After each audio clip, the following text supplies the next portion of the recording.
السلام علیکم ورحمۃ اللہ وبرکاتہ۔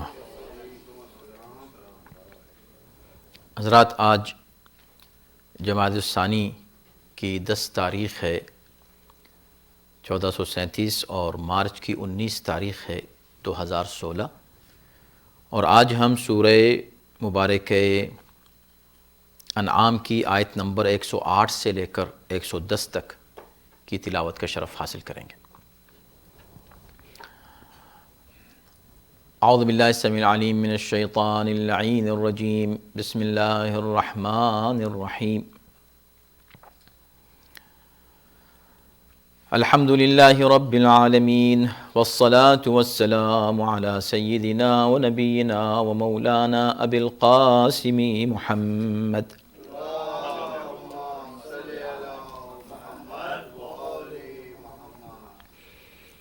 وآلہ الطیبین الطاہرین المعصومین، ولعنۃ اللہ علی اعدائہم اجمعین من الآن الی یوم الدین۔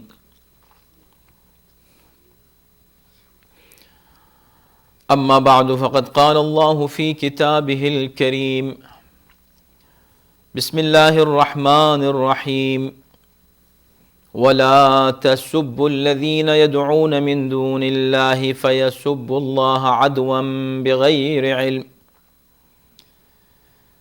كَذَلِكَ زَيَّنَّا لِكُلِّ أُمَّةٍ عَمَلَهُمْ ثُمَّ إِلَى رَبِّهِمْ مَرْجِعُهُمْ فَيُنَبِّئُهُم بِمَا كَانُوا يَعْمَلُونَ وَأَقْسَمُوا بِاللَّهِ جَهْدَ أَيْمَانِهِمْ لَئِن جَاءَتْهُمْ آيَةٌ لَيُؤْمِنُنَّ بِهَا قُلْ إِنَّمَا الْآيَاتُ عِندَ اللَّهِ وَمَا يُشْعِرُكُمْ أَنَّهَا إِذَا جَاءَتْ لَا يُؤْمِنُونَ وَنُقَلِّبُ أَفْئِدَتَهُمْ وَأَبْصَارَهُمْ كَمَا لَمْ يُؤْمِنُوا بِهِ أَوَّلَ مَرَّةٍ وَنَذَرُهُمْ فِي طُغْيَانِهِمْ يَعْمَهُونَ۔ صدق اللہ العلی العظیم۔ ارشاد ہو رہا ہے، اور یہ لوگ اللہ کو چھوڑ کر جن کی عبادت کرتے ہیں انہیں گالیاں نہ دو، کہیں ایسا نہ ہو کہ ظلم و عداوت کے ساتھ جہالت کی بنا پر وہ بھی اللہ کو برا بھلا کہنے لگیں۔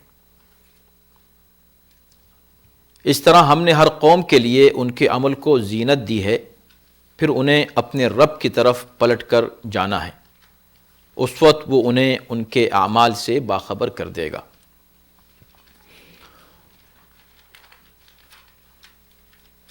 اور ان لوگوں نے اللہ کی پرزور قسمیں کھائی ہیں کہ اگر ان کے پاس کوئی نشانی آئی تو وہ ضرور ایمان لے آئیں گے۔ آپ کہہ دیں کہ نشانیاں تو اللہ ہی کے پاس ہیں، اور تمہیں کیا خبر کہ اگر وہ نشانیاں آ بھی جائیں تو یہ لوگ ایمان لے آئیں گے، اور ہم ان کے دلوں کو اور نگاہوں کو اس طرح پھیر دیں گے جیسے یہ پہلے ایمان نہیں لائے تھے، اور انہیں اپنی سرکشی میں بھٹکتا چھوڑ دیں گے۔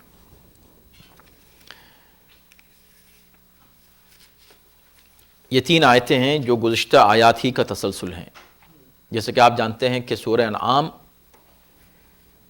یہ ان سوروں میں ہے جو ایک ساتھ پورا کا پورا سورہ ایک ساتھ نازل ہوا ہے،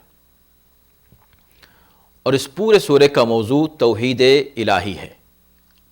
شرک کو ریفیوٹ کیا گیا ہے اس پورے سورے میں، اور مختلف انداز اور مختلف اسلوب اور طریقوں سے پروردگار عالم نے مشرکین کے اور کافرین کے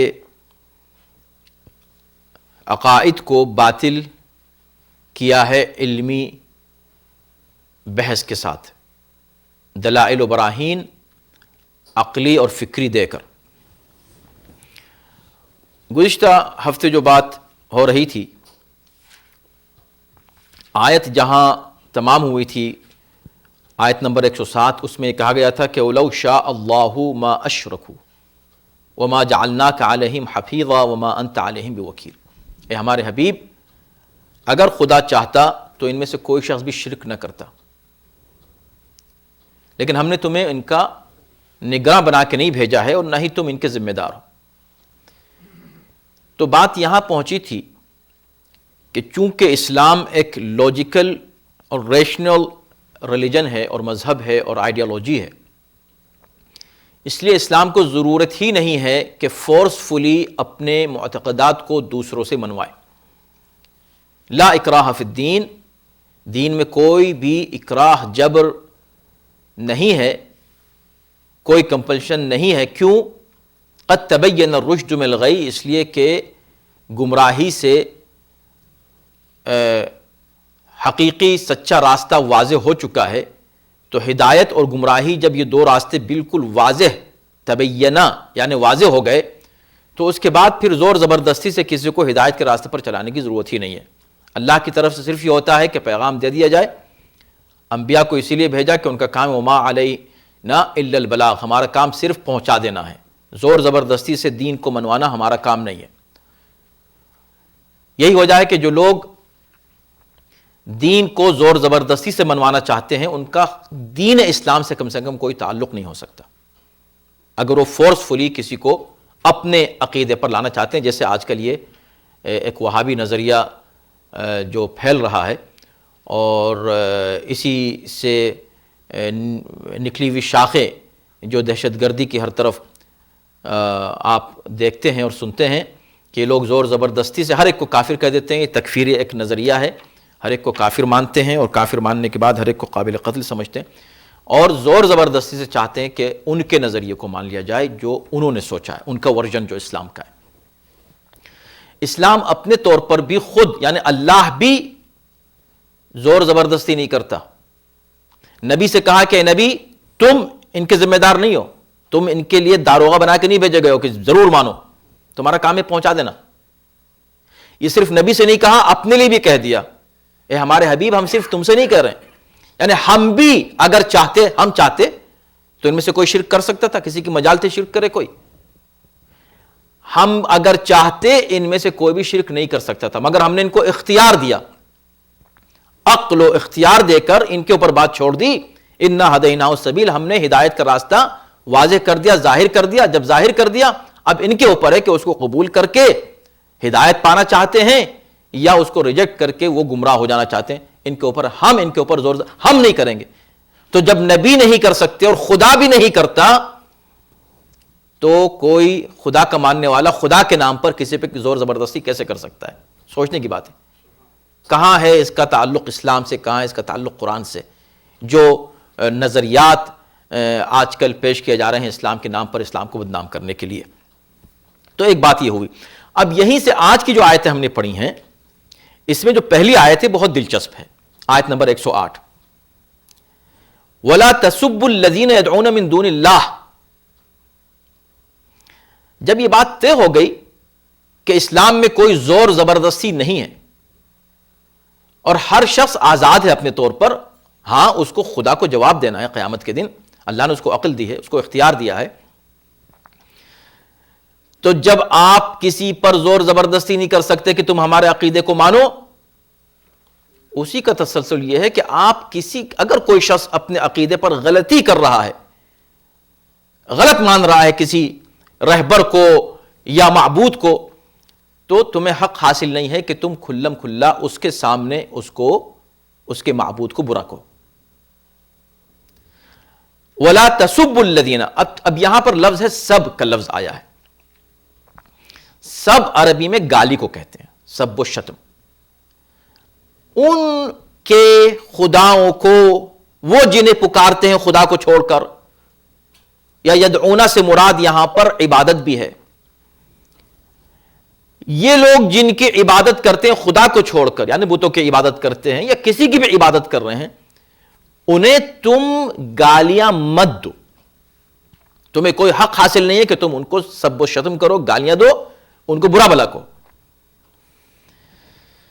کیوں؟ فَيَسُبُّ اللَّهَ عَدْوًا بِغَيْرِ عِلْمٍ، اس لیے کہ تم اگر ایسا کرو گے تو وہ جہل کی بنا پر، تم تو بربنائے علم ایسا کر رہے ہو نا، تم تو جانتے ہو کہ جس کو تم برا کر رہے ہو واقعی برے جو برائی کا لائق ہے وہ، لیکن وہ جہل کی بنا پر اور عداوت کی بنا پر اور ضد کی بنا پر وہ تمہارے خدا کو کہ جو حقیقی پروردگار ہے اس کو برا کہنا شروع کر دیں گے۔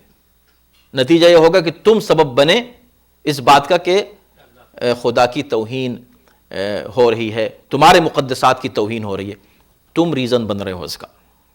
کذالک زینا لکل امۃ عملہم، اب وہ اگر اپنے خدا کی پوجا کر رہے ہیں، انہوں نے کچھ بت بنا لیے ہیں، تو تمہیں اندازہ نہیں ہے کہ وہ اپنے بتوں کو کیا سمجھ رہے ہیں، وہ بھئی ان کو خدا سمجھ کے پوج رہے ہیں، تو وہ کیسے برداشت کر لیں گے کہ تم ان کے سامنے ان کے خدا کو برا کہہ دو۔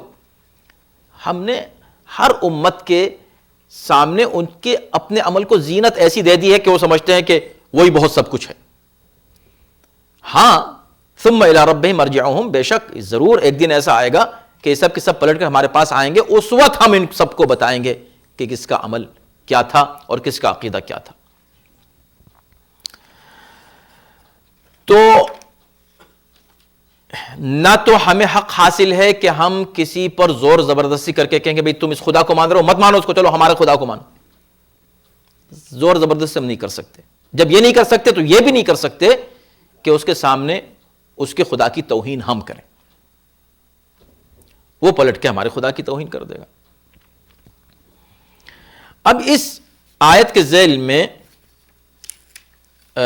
تین اقوال ہیں شان نزول کے تعلق سے۔ پہلا قول یہ ہے کہ یہ آیت اس وقت نازل ہوئی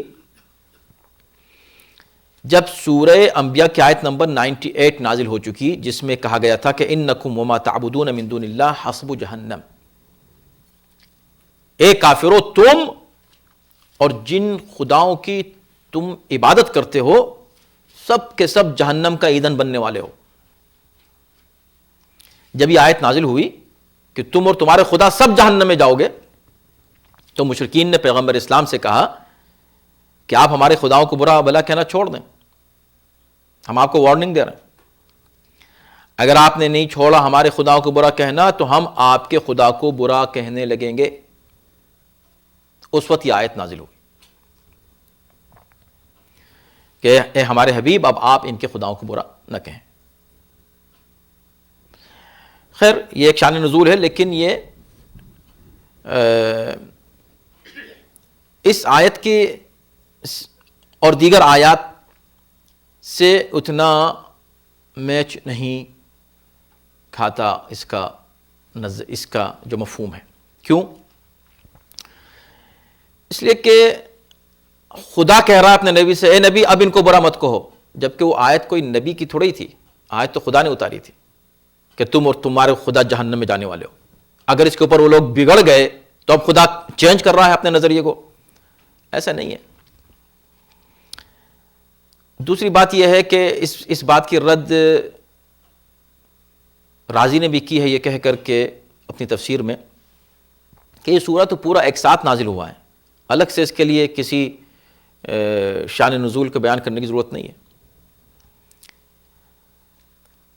چنانچہ اب دوسرا شان نزول بھی اسی ذیل میں آئے گا، اسے طبری نے نقل کیا ایک روایت کی شکل میں، اور اس کے بعد باقی ان کے بعد آنے والے جتنے مفسرین ہیں انہوں نے انہی کو فالو کیا۔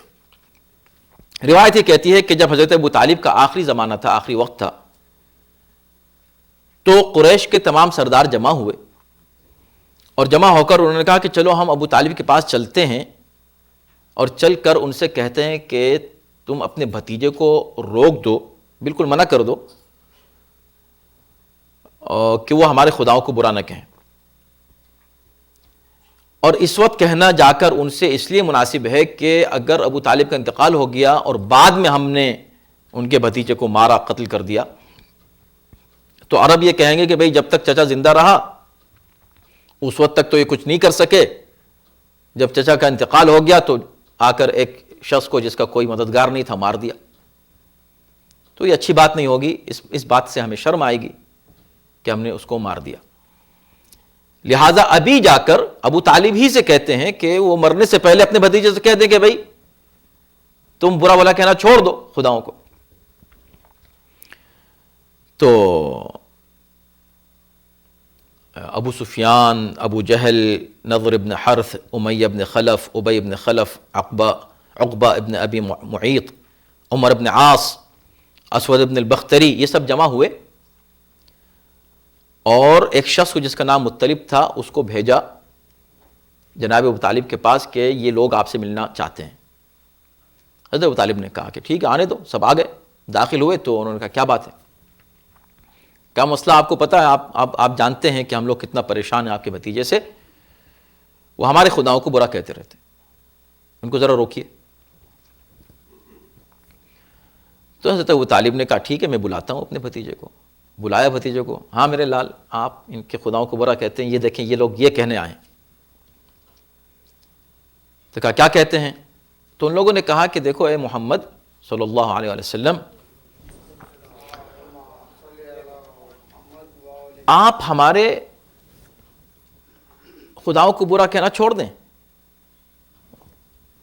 ہم اپنے خداؤں کو مانیں، آپ اپنے خدا کو مانیں، نہ ہمارا آپ سے مطلب ہو نہ آپ کا ہم سے مطلب ہو. اگر آپ ہمارے خداؤں کو برا کہنا چھوڑ دیں گے تو پھر ہمیں کوئی اعتراض نہیں ہوگا کہ آپ اپنے خدا کو مان رہے ہیں، کریں آپ اپنے خدا کی عبادت، ہم سے کیا مطلب.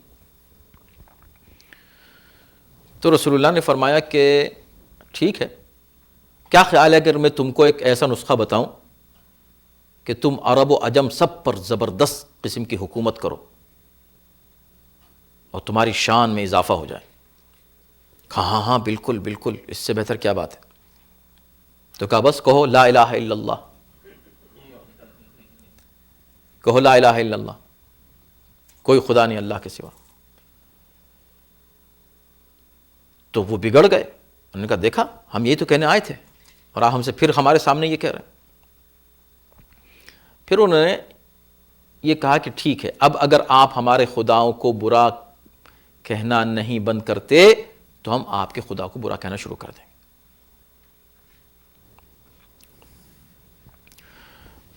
تو رسول اللہ نے کہا سنو، یہ جو تم آئے ہو مطالبہ لے کر، اپنے چچا سے کہا کہ چچا اگر یہ لوگ میرے ہاتھ پر سورج بھی لا کر رکھ دیں تو بھی میں اپنے مشن سے باز آنے والا نہیں ہوں، جو میرا کام ہے، جو میری ذمہ داری میں اس کو پورا کروں گا.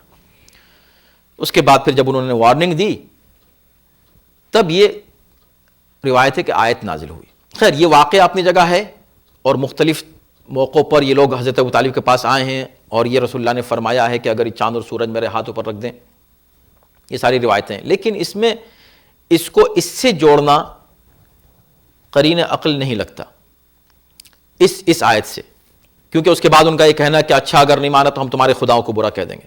اب اس میں خود ہی کنٹرڈکشن اس لیے لگتا ہے اس روایت میں کہ پہلی بات تو یہ کہ کفار مشرکین یہ کہہ رہے ہیں کہ بھئی آپ اپنے خدا کو مانیں، ہم اپنے خدا کو مانیں، نہ ہمیں آپ سے مطلب نہ آپ کا ہم سے مطلب. یہ بات تو پیغمبر اسلام خود کہہ چکے ہیں، قل یا ایھا الکافرون لا اعبد ما تعبدون ولا انتم عابدون ما اعبد ولا انا عابد ما عبدتم ولا انتم عابدون ما اعبد لکم دینکم ولی دین. تو پہلے پیغمبر کہہ چکے ہیں اور وہی پیغام لے کر وہ کافر آ رہے ہیں اور رسول اس کو ریجیکٹ کر دیں، یہ تو نہیں ہو سکتا. دوسری بات یہ ہے کہ وہ یہ کہہ رہے ہیں کہ تم ہمارے خداؤں کو برا مت کہو، اور بگڑے کس بات کے اوپر؟ لا الہ الا اللہ، کوئی خدا نہیں. تو لا الہ الا اللہ کیا یہ سب و شتم ہے؟ یہ قابل غور بات ہے کہ لا الہ الا اللہ کہنا کہ سب ہے، جبکہ آیت اس پر نازل ہو کہ اے رسول اب تم نے ان سے کہا کہ لا الہ الا اللہ کو، اب مت کہو ان سے، تو پھر تو ان کا مشن ختم ہو گیا. پہلی بات تو یہ کہ خدا یہ نہیں کہہ سکتا کہ اے نبی اب ان سے لا الہ الا اللہ مت کہلواؤ، کیسے ہو سکتا ہے؟ یہ بھی نہیں ہو سکتا کہ لا الہ الا اللہ کو سب و شتم اور گالی مانا جائے، جس پر یہ آیت اترے کہ بس اب چھوڑو، اب ان کو لا الہ الا اللہ مت کہو ان کے سامنے. تو یہ ہے واقعہ ہو سکتا ہے ایسا ہوا ہو، اور ہوا ہے، اس سے پہلے واقعات اس طرح کے ہوئے ہیں. بار بار حضرت ابو طالب کے پاس آئے اور آتے تھے حضرت ابو طالب ہی کے پاس، اس لیے کہ وہ جانتے تھے کہ حضرت ابو طالب کے ہوتے ہوئے کوئی نقصان رسول اللہ کو نہیں پہنچا سکتے.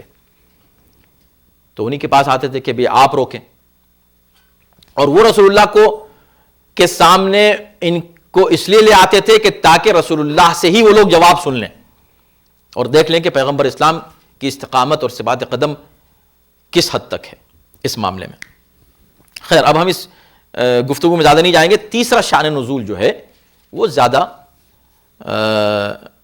مناسب معلوم ہوتا ہے, اور اس لیے بھی کہ وہ شان نزول ائمہ معصومین علیہم الصلوۃ والسلام سے مروی ہے اور منسوب ہے. اور پھر اس سے بھی جو رازی نے کہا کہ بھئی یہ تو پورا سورہ ایک ساتھ نازل ہوا, الگ سے شان نزول بیان کرنے کی ضرورت نہیں ہے, اس سے بھی میچ کرتا ہے. تو تیسرا قول کیا ہے, وہ ہے کہ عمومی طور پر مسلمان جو کچھ پرجوش مسلمان تھے وہ جا کر کافروں کے سامنے, مشرکین کے سامنے ان کے بتوں کو برا کہنا شروع کر دیتے تھے. اس وقت یہ آیت نازل ہوئی کہ تم ان کے خداؤں کو برا مت کہو ورنہ وہ تمہارے خدا کو برا کہیں گے. تو یہ حدیث ہے مجموع البیان میں امام جعفر صادق علیہ السلام سے روایت,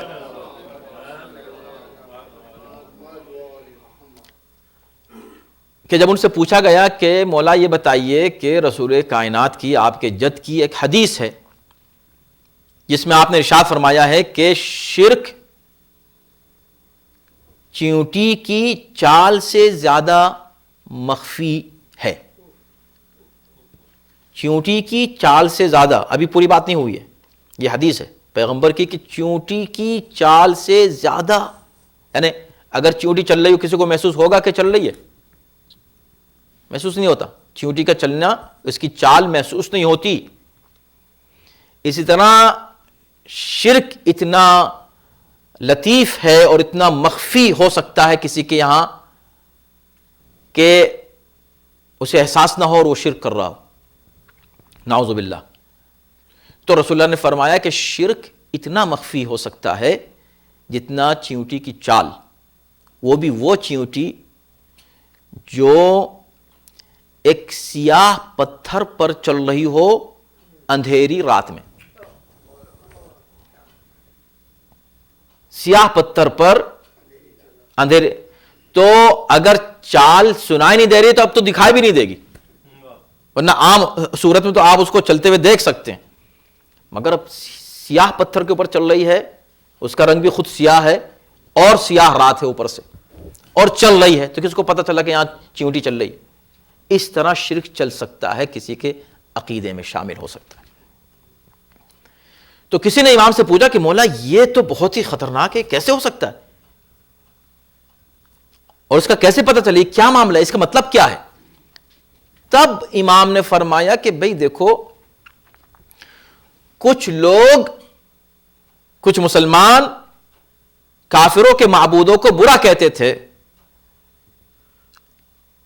تو اس کے جواب میں وہ ان کے معبود, میں کہ معبود کو جو اللہ ہے, پروردگار ہے, حقیقی معبود ہے, ان کو برا کہتے تھے.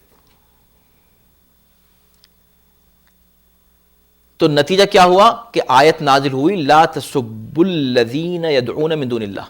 اس وقت یہ آیت نازل ہوئی کہ ان کو برا مت کہو, اس لیے کہ اگر تم برا کہو گے تو ایسے میں تمہیں پتہ بھی نہیں ہے مسلمانوں کہ تم ایک مخفی شرک کا شکار ہو جاؤ گے اور تم کو علم بھی نہیں ہوگا, کیونکہ تم ریزن بنے اس بات کا کہ بارگاہ قدس میں کوئی توہین کرے اللہ کی بارگاہ میں, تم ریزن نہ بنو اس کا. تو یہ تو گفتگو ہوئی اس کے شان نزول پر. اب تھوڑا سا ہم اس کے مفہوم پر بھی گفتگو کریں. سب و شتم سے روکا گیا ہے, یہ ایک بہت اہم موضوع ہے. اسلام چونکہ ایک مذہب ہے, ٹولرنس کا مذہب, عقل و فکر کا مذہب, لاجک اور ریشنلٹی کا مذہب, عقل و دلیل و برہان کا مذہب, یہ خصوصیات ہیں اسلام کی. اور پھر اخلاق اور گفتگو کے اصول جو اسلام نے خاص طور پر اہل بیت نے سکھائے ہیں, قرآن و اہل بیت دونوں نے, ان کو سامنے رکھتے ہوئے یہ تعلیم دی جا رہی ہے کہ آپ دوسروں سے جو آپ سے ایگری نہیں کرتے ان سے آپ کیسے گفتگو کریں، آپ ان سے کیسے بات کریں۔ اب یہاں ایک بہت ہی ڈیلیکیٹ مسئلہ ہے۔ مسئلہ یہ ہے کہ سب و شتم، پہلی بات تو یہ کہ سب و شتم کہتے کس کو ہیں؟ سب و شتم جو ہے وہ گالی کو کہا جاتا ہے، گالی دینا۔ اچھا ٹھیک ہے، گالی تو اردو ہے، سب جو ہے وہ عربی ہے، اور شتم دو لفظ ہیں۔ شتم یعنی کسی کے قبائح، کسی کی برائیاں بیان کرنا کھل کے، اور سب جو ہے اس سے بھی زیادہ۔ شتم تو ایک بار بیان کرتی ختم، سب یہ ہے کہ آپ بار بار بیان کر رہے ہیں اور زور دے کے بیان کر رہے ہیں، وہ سب ہے سب و شتم، یعنی گالی دینا۔ تو اب گالی کس کو کہتے ہیں پھر؟ تو آپ نے سب و شتم کا ترجمہ کر دیا گالی، مگر گالی کیا چیز ہے؟ تو گالی وہی ہے جو ابھی تعریف کی گئی کہ کسی کے قبائح کو، کسی کی برائیوں کو، عیوب کو، نقائص کو کھلم کھلا اس انداز سے بیان کرنا کہ اس کی توہین ہو، اور ایسے الفاظ استعمال کرنا جو عام طور پر ڈیسنٹ معاشرے میں برے مانے جائیں، اس کو گالی کہتے ہیں۔ اب سوال یہ ہے کہ اگر اس کو گالی کہتے ہیں اور خدا کہہ رہا ہے کہ جھوٹے معبودوں کو، جھوٹے خداؤں کو برا مت کہو، گالی مت دو، تو ان کے لیے ایسے کوئی الفاظ استعمال نہیں کرنے چاہیے۔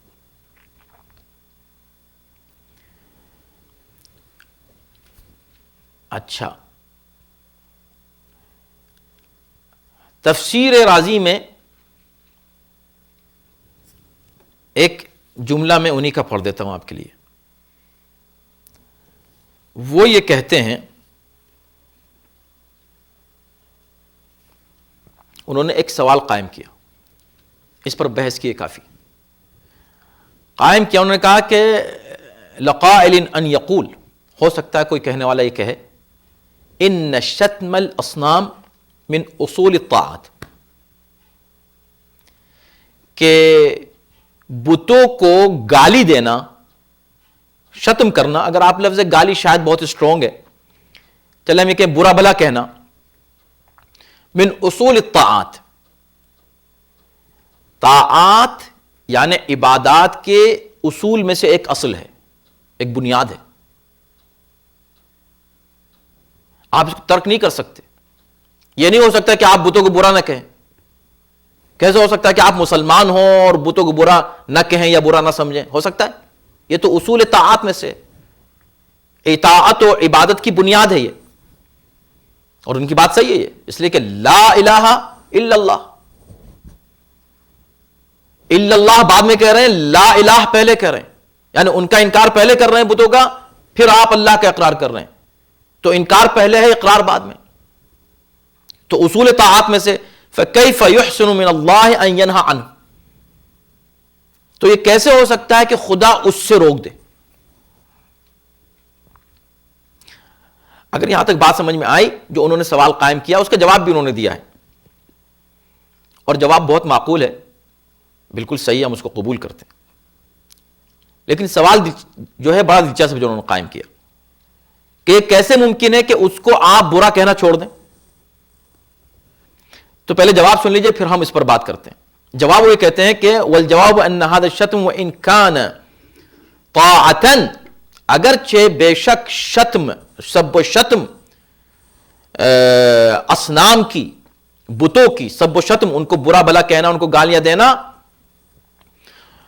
اگرچہ یہ طاعت ہے، عبادت ہے، الا انه اذا وقع على وجه يستلزم وجود منکر عظیم وجب الاحتراز منه، لیکن اگر اس عبادت کی وجہ سے کوئی بڑا نقصان ظاہر ہو رہا ہو، واقع ہو رہا ہو، یا کوئی بڑا منکر، کوئی بہت بڑی برائی سامنے آ رہی ہو اس کے نتیجے میں، تو پھر اس سے اجتناب ضروری ہے۔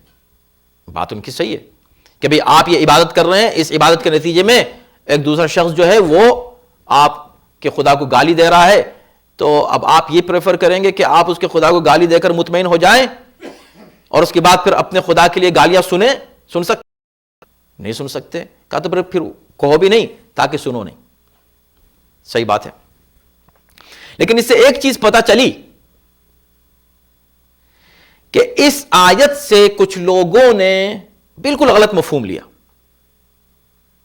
اس پہ توجہ کیجئے گا. اور ابھی بھی اس آیت کو یوز کیا جاتا ہے ایک غلط مفہوم کے لیے. مشکل ہمارے ساتھ یہ ہے, ہم لوگوں کے ساتھ, کہ ہمارے یہاں ایکسٹریمزم جلدی پیدا ہو جاتا ہے. کسی بھی ایک معاملے میں ایک دم کسی ایک ایکسٹریم پہ چلے جاتے ہیں. یا تو آپ دیکھیں گے کچھ لوگوں کو صرف گالیاں دے رہے ہیں ان لوگوں کو جن کو وہ نہیں مانتے, بس گالیاں دیے چلے جا رہے ہیں. دوسری طرف ایک وہ ہے کہ نہیں کچھ مت کہو ان کو. وہ جو پارٹی ہے وہ کہتی ہے کہ بھئی سب جگہ کہو, ہر جگہ کہو, ان کے سامنے بھی کہو. اور جو دوسرے لوگ کہتے ہیں نہیں گھر میں بھی مت کہو. اتنے نرم اور کائنڈ اور نائس بن جاؤ کہ گھر میں مت کہو بلکہ دل میں بھی مت کہو ان کو, بس تم نائس رہو, کچھ مت کہو انہیں. یہ دونوں غلط ایکسٹریمز ہیں. تو رازی نے اس بات کی وضاحت کی کہ نہیں, یعنی اس بات کی وضاحت کیا کی, اقرار کیا اس بات کا کہ یہ عبادت ہے. جھوٹے معبودوں کو برا کہنا یہ عبادت ہے, مگر اس عبادت کو کب کیا جائے, کہاں کیا جائے, یہ ہے سارا مسئلہ. تو خدا یہ نہیں کہہ رہا ہے کہ تم ان خداؤں کو برا ہی مت کہو, بالکل مت کہو, یعنی گھر میں بھی مت کہو. اگر آپ گھر میں بھی کہنے لگے تو آ کے فوراً کوئی آیت پڑھ دے گئے, ارے قرآن نے کہا ہے کہ خدا ان کے خداؤں کو برا مت کہو. بھائی خدا نے جو کہا ہے اسی پہ غور کر لو, تو راضی کی ہم کو ضرورت ہی نہیں ہے. دیکھیں آیت کو پھر سے پڑھیے تو کتنی وضاحت کے ساتھ اللہ نے اس مسئلے کو بیان کیا. لا تسبوا الذین يدعون من دون اللہ, جو اللہ کے علاوہ کسی اور کو پکارتے ہیں لوگ, جنہیں پکارتے ہیں خدا کو چھوڑ کر, انہیں گالی مت دو یا ان کو برا مت کہو. ابھی ہم گالی کے لفظ پر نہیں آئے ہیں, پتہ نہیں وقت ملے گا کہ نہیں. ابھی تو ہم بات کر رہے ہیں کہ بھئی یہ جو برا کہنا ہے یہ اس کی حدود کیا ہیں, اس کے اصول کیا ہیں. تو خدا نے یہی بیان کر دیا, فَيَسُبُّ اللَّهَ عَدْوًا بِغَيْرِ عِلْمٍ. اگر تم دو گے گالی, اگر تم برا کہو گے تو یہ ہوگا کہ وہ برا کہیں گے. جس کا مطلب کیا ہوا, یعنی اگر کوئی ایسا موقع ہو کہ وہ برا نہ کہیں تو تم ضرور کہو. اس کا منطقی نتیجہ نکلا. کیا مطلب بہت ہی سمپل ہے اور بہت ایزی ہے, کوئی کمپلیکیٹڈ نہیں کہ اس میں دو گروپ بنائیں, ایک ایکسٹریم پہ جائے دوسرے ایکسٹریم پہ جائے. افراط و تفریط کی یہاں کوئی گنجائش نہیں ہے. بہت سیدھا سا مسئلہ ہے کہ تم برا نہ کہو ورنہ وہ برا کہیں گے. اس کا مطلب یہ ہوا کہ ان کے سامنے برا مت کہو, بالکل ان کے سامنے ان کے خدا کو برا مت کہو, مگر ان کے خدا برے ہیں, غلط ہیں, یہ اصنام بالکل غلط ہیں, جھوٹے ہیں. تو کسی جھوٹے کو, کسی ظالم کو ظالم کہہ بھی رہے ہو, لیکن اگر کسی ظالم کو وہ اپنا بہت بڑا کوئی مان رہا ہے, خدا مان رہا ہے, ظالم کو نبی مان رہا ہے, ظالم کو امام مان رہا ہے, ظالم کو خلیفہ مان رہا ہے, ظالم کو, مگر وہ مان رہا ہے, اس کی نظر میں بہت بڑا ہے وہ, اور تم اس کے سامنے اس کو برا کہو گے تو پلٹ کے تمہارے جو سچے رہبر ہیں, جو سچے معبود ہیں, ان کو برا کہہ دے گا. تو تم ان کو برا نہیں کہہ سکتے,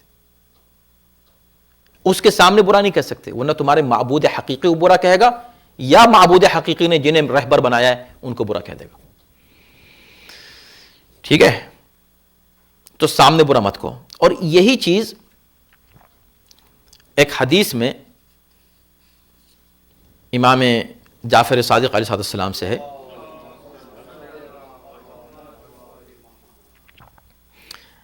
یہ ہے جس سے بالکل بات واضح ہو جاتی ہے مزید. فرمایا ایاکم و سب اعداء اللہ، خبردار اللہ کے دشمنوں کو برا مت کہنا. عجیب، یعنی پورا دین ہی اس پہ بحث کرتا ہے تبرہ کے اوپر، لعنت سے بھرا ہوا ہے پورا قرآن دین کے دشمنوں پر لعنت. تبرہ براءۃ من اللہ ورسولہ الی الناس، کہا کہ نہیں ان کو برا مت کہنا. البتہ یہاں سب کا لفظ ہے، یہ بھی ایک باریک مسئلہ ہے یہاں کہ سب کے معنی گالی ہیں، گالی مت دو.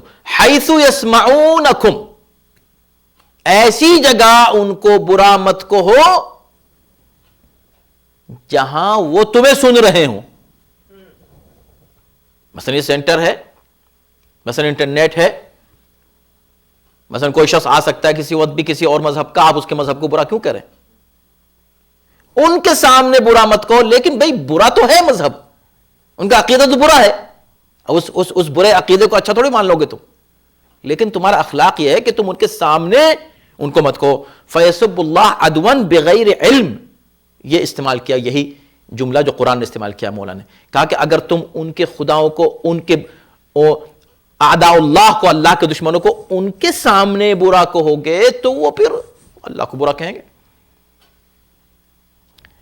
پھر آپ نے خود فرمایا کہ اچھا یہ بتاؤ، یہ بھی ایک اچھا سوال امام نے قائم کیا کہ یہ بتاؤ کہ تم نے آج تک کبھی کسی کو خدا کو گالی دیتے ہوئے سنا ہے؟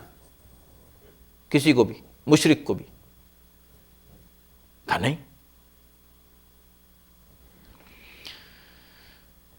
کہا خدا کو گالی، اچھا اس چیز کو طبری نے بھی اور رازی نے بھی اور قرطبی نے بھی، ان لوگوں نے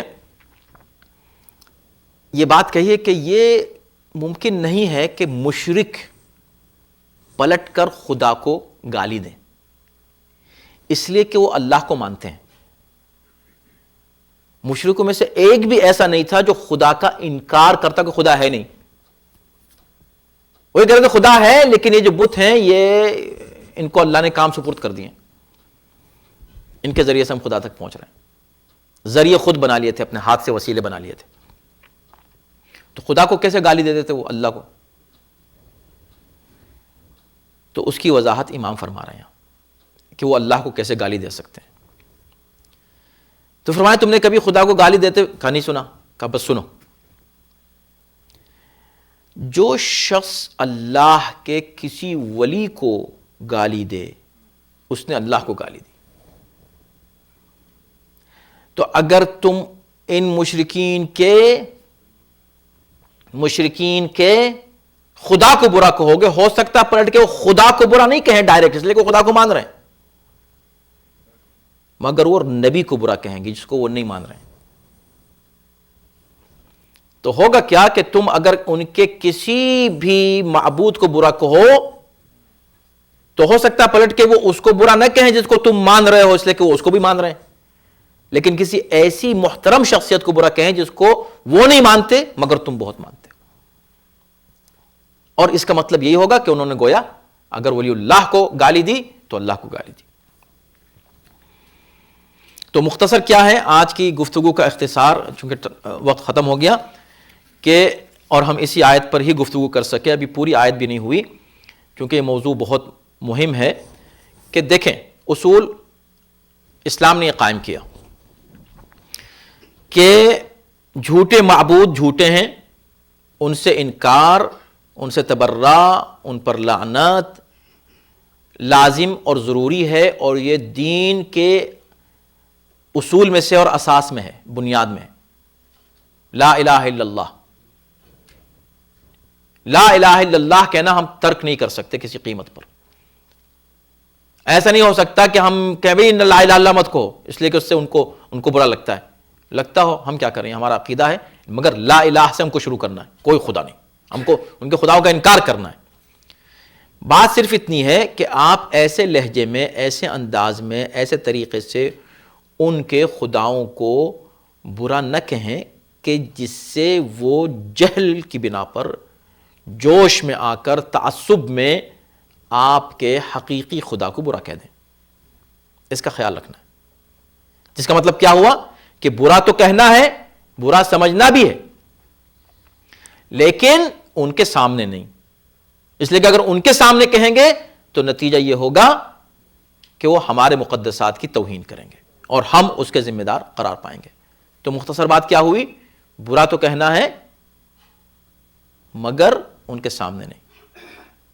ایسا نہیں کہ برا ہی نہیں کہنا ہے بالکل, ایسا بھی نہیں کہ ان کے سامنے بھی برا کہنا ہے ہمیشہ. دونوں باتیں غلط ہیں. اس کے بیچ کا راستہ ہے اور وہ یہی ہے جو حقیقی راستہ ہے. اور قرآن مجید نے کچھ ایسے الفاظ استعمال کیے ہیں کہ ان کو اگر کوئی بھی سنے گا تو کہے گا گالی ہے. گالی کس کو کہتے ہیں؟ اب گالی کی تعریف میں 2-3 منٹ. اگر کسی شخص میں کوئی عیب پایا جاتا ہے اس کو آپ اس شدت سے بیان کریں کہ جو ایگزیجریشن ہو جائے کہ نہیں وہ تو نہیں ہے, مگر آپ مثلا نعوذ باللہ آپ کسی کو کہیں گے گدھا ہے, یہ گدھا ہے. اب آپ کہہ لیجیے تفسیر کے درس میں یہاں بیٹھ کر مولانا ایسا لفظ استعمال کر رہے ہیں, یہ قرآن کا لفظ ہے, قرآن نے استعمال کیا. اب کسی کو کتا ہے, ارے کتے کا لفظ, یعنی یہ ایسے دروس میں, ایسی جگہ, ایسے ڈیسنٹ مقامات پر ایسے الفاظ استعمال کرنا بھی مناسب نہیں لگتے, مگر کیا کریں, قرآن نے استعمال کیا. فَمَثَلُهُ كَمَثَلِ الْكَلْبِ, اس کی مثال کلب جیسی ہے, کتے جیسی. كَمَثَلِ الْحِمَارِ, سورہ جمعہ, كَمَثَلِ الْحِمَارِ يَحْمِلُ أَسْفَارًا, ان کا حال یہ ہے جیسے گدھا جو ہے وہ کتابیں اٹھائے پھر رہا ہو. کتابیں جو ہے لادے میں ہیں مگر اس کے اوپر کیا کچھ علم اس کو ملے گا گدھے کو, تو گدھے کی طرح. اولئک کالانعام, یہ لوگ جانوروں کی طرح, بل ہم اضل, بلکہ اس سے بھی بدتر ہیں. اب یہ سارے الفاظ استعمال کیے قرآن نے, اس سے بھی شدید اور سخت الفاظ استعمال کیے ہیں. زنیم کا لفظ استعمال کیا, زنیم, زنیم کے جو لیجیٹیمیٹ برتھ سے نہ ہو, کہ یہ شخص جو ہے زنیم ہے, ایسے ایسے الفاظ استعمال کیے. تو اب یہ بڑے اسٹرانگ ورڈز ہیں اور اس کو بیڈ ورڈز ہی کہا جائے گا عمومی طور پر, لیکن ہر چیز کا موقع اور محل ہوتا ہے. پہلی بات تو یہ کہ اللہ نے کسی کو گدھا نہیں کہا, کمثل الحمار, گدھے جیسا. اور گدھے جیسا بھی کب کہا, اس کی ایک مثال کے ریزن بیان کیا کہ یہ اٹھائے پھرتے ہیں کتابیں, لیکن جیسے گدھے کو اگر کتابیں لاد دیں تو اس کو کوئی ایک لفظ بھی سمجھ میں نہیں آئے گا, الفابیٹ بھی اس کی سمجھ میں نہیں آئے گا, چجائے کہ اس کا فلسفہ کتابوں کا. اسی طرح یہ لوگ ہیں کتابیں لیے پھر رہے ہیں مگر سمجھ میں ان کے کچھ نہیں آ رہا, کتابیں لادے پھر رہے ہیں خالی. تو ریزن دیا. تو اس کا مطلب یہ ہے کہ جب آپ کوئی بات کہیں کسی کو, ریزن ضرور ہونا چاہیے, چاہے کتنا اسٹرانگ بات, آپ کے اسٹرانگ لفظ استعمال کر رہے ہیں. دوسری بات یہ کہ اس کو کہیں خداؤں کو آپ برا نہ کہیں, کہ پلٹ کے آپ کے خداؤں کو برا کہا جائے. یہ سارے ریزنز ہیں. چنانچہ ہمارے یہاں بھی جو لعن اور تبرہ کا مسئلہ ہے وہ اسی ذیل میں آتا ہے کہ تبرہ لازم, واجب, جزو ایمان, اس کے بغیر انسان مسلمان ہی نہیں ہے. میں کہتا ہوں انسان ہی نہیں ہے. آج اگر تمام دنیا کے انسان مل کر تبرہ شروع کر دیں تو ٹیررزم اسی دن ختم ہو جائے گا. برائی, ظلم, فساد, کرپشن سب ختم ہو جائے گا. تبرہ نہیں کرتے نا لوگ. تبرہ کا مطلب یہ کہ ڈس ایسوسیشن, ہم سے مطلب نہیں, برا, کنڈمنیشن, کنڈم نہیں کرتے برائی کو. جب برائی کو کنڈم نہیں کرتے تو برے لوگ جو ہے وہ انکریج ہوتے ہیں اور برائی بڑھتی ہے, کرائم بڑھتے ہیں. اگر کرمنلز کو ہر شخص ریجیکٹ کر دے اور کنڈم کرے کہ یہ کرائم برے ہیں, یہ ٹیررزم برا ہے, یہ ظلم برا ہے, یہ رانگ ڈوئنگ بری ہے, ہر چیز کو اگر کنڈم کرنا ہر انسان شروع کر دے, یعنی تبرہ شروع کر دے, تو اس کا نتیجہ کیا ہوگا کہ زمین صاف ستھری, پاک, صاف ہو جائے گی, پیس اور جسٹس پریویل کرے گا. تو چونکہ تبرہ انسان نہیں کرتا اس لیے مصیبتیں ہیں. تو تبرہ لازم ضروری, مگر اس کے اصول ہیں, اس کے طریقے ہیں. تو ان طریقوں کو سمجھنا, یاد رکھنا اور اس پر عمل کرنا لازم اور ضروری ہے. ایک ذرے کی برابر بھی دشمنان دین سے یا بتوں سے یا جھوٹے معبودوں سے محبت یا نرم گوشہ دل میں رکھنے کا نتیجہ وہی ہوگا جو مولانا نے ارشاد فرمایا کہ شرک کی طرح ہے، ایسا شرک جس کا انسان کو اندازہ بھی نہیں ہوتا۔ تو یہ تو نہیں ہو سکتا، اور نہ ہی یہ ہو سکتا ہے کہ ہم دوسروں کو موقع دیں کہ ہمارے مقدسات کی توہین کریں۔ سمپل سی بات ہے، آج کی گفتگو کا یہ نتیجہ ہے۔ پروردگار انشاءاللہ ہم سب کو توفیق عنایت فرمائے کہ ہم ائمہ اطہار علیہم السلام اور قرآن کی تعلیمات پر عمل پیرا ہو سکیں۔ نیکسٹ ویک ہم اسی آیت کو، چونکہ اس کا ایک حصہ ابھی رہ گیا اور بعد کی 2 آیتیں بھی رہ گئیں معذرت کے ساتھ، اور ابھی کافی میٹر اس پر رہ گیا تھا بیان کرنے سے، وہ بھی اہم ہے۔ ہم سمجھتے ہیں کہ اس کو کنٹینیو کریں گے ہم انہی تینوں آیات کو نیکسٹ ویک پھر دوبارہ، اس لیے کہ اس میں کچھ اہم مزید موضوعات ہیں جن پر گفتگو کرنے کی ضرورت ہے انشاءاللہ۔